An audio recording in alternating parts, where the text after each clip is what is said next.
मन माया तो एक है, माया मनी समाए। तीनों लोक संशय पड़ा, काहीं कहूँ समझाए।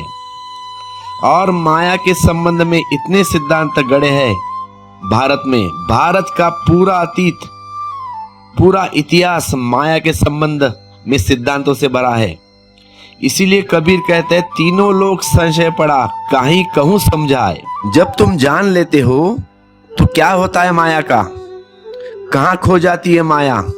वह जो तुम्हारी शक्ति भटक रही थी, वह भटकती नहीं, मार्ग पर आ जाती है, सागर की तरह बहने लगती है। सारी माया मन में ही समा जाती है। तुम क्रोध करते हो, क्रोध माया है, क्योंकि उससे तुम मिटोगे तो पाओगे कुछ भी नहीं।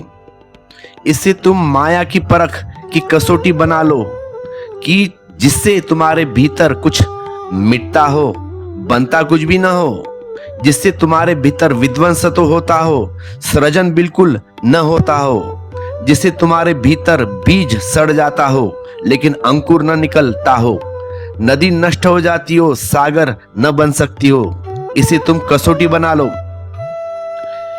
विध्वंसात्मक वृत्ति बीमारी है, स्वास्थ्य सृजनात्मक है। तुम क्रोध करते हो, क्रोध में शक्ति जाती है, लेकिन मिलता क्या है? सोचो एक बार जरा। सिवाय विषाद के कुछ भी हाथ नहीं आता, सब हानि मिलती है। तुम रोते हो, चीखते हो, चिल्लाते हो, उदास होते हो। उदासी में क्या होता है? उदासी में शक्ति खो जाती है तुम्हारी। क्या पाते हो? मरुस्थल।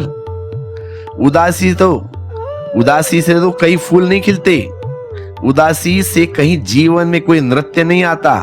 तुम घृणा करते हो, तब तुम शक्ति को व्यय करते हो तुम्हारी ही। मिलता क्या है? द लास्ट निष्पत्ति क्या है?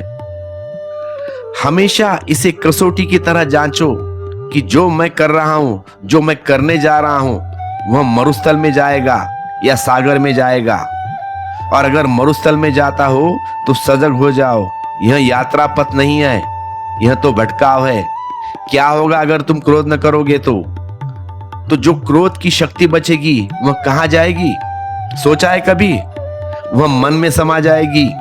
और जब तुम क्रोध से बच जाते हो और क्रोध में नष्ट होने वाली शक्ति उन्मुक्त हो जाती है और मन में वापस समा जाती है, उसी लौटती हुई शक्ति का नाम है करुणा।